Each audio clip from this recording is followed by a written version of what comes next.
Tam da elədir əslində.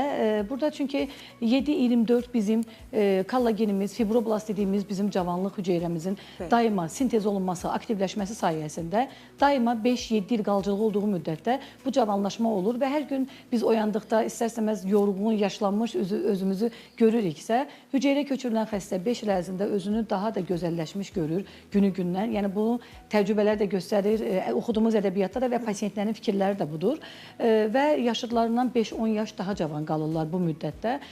Ona görə də cavanlaşma üçün ən ideal seçimdir. Amma əlbəttə ki, buna maddi durumu yetməyən və ya bunu istəməyən pasientlərə biorevitalizasiyalarla da, yəni biorevitalizasiya deyəndə bəzən pasientlər sual verir, mənə hansını tətbiq edəcəksiniz? Pasientin üzünə uyğun, minlərlə çeşid vardır. Pasientin üzünə uyğun, yaşına uyğun, düşməyə uyğun, bir pasient ləkəyə meyillidir, biri qırışlara meyillidir, bir pasient düşmələrə meyillidir.